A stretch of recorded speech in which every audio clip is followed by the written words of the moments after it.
Brothers on the radio.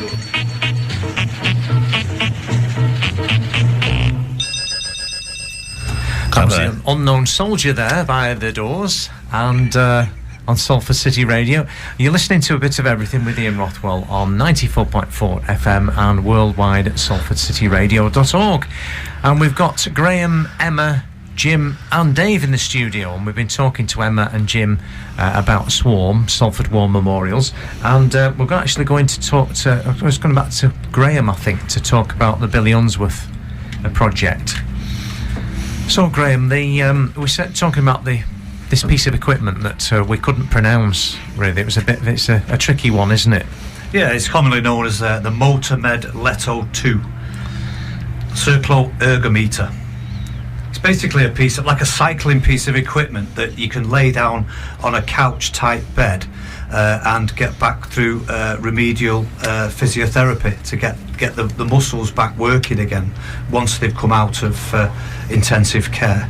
So of course the first idea when they get back into the hospital is to keep them keep them under intensive care and then get them through a remedial period of physiotherapy.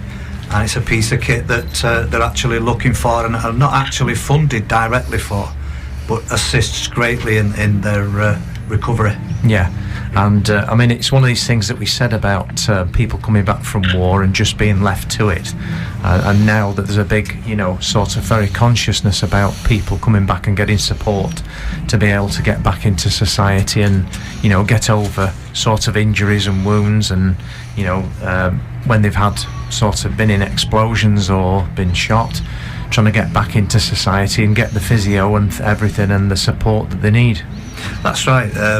Going back to the First World War, the casualties were horrendous, and it was not exactly accepted, but they understood that there was those type of numbers of casualties. And today, one casualty is technically unacceptable.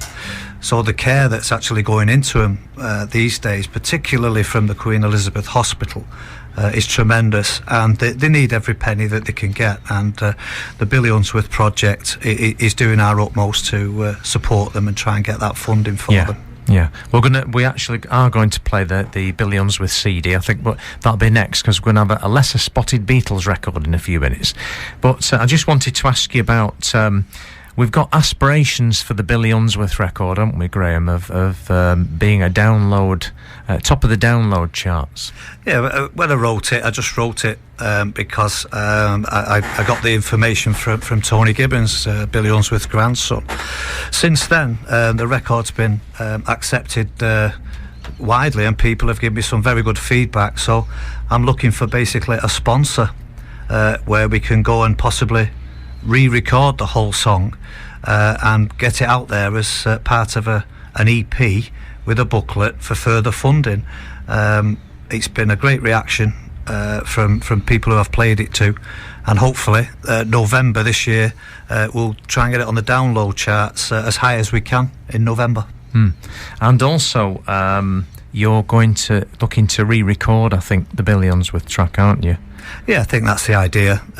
We've got it to what's called post-production at the moment, where Dave Hobson actually did a fantastic job on recording it for us, and of course Dave plays bass on the record as well, and what we will do to get it marketed is we'll probably re-record the whole thing and get it out there and up to the it's a good standard at the moment, to be fair.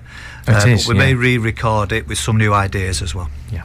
Okay, right, I think we'll have our lesser spotted Beatles record.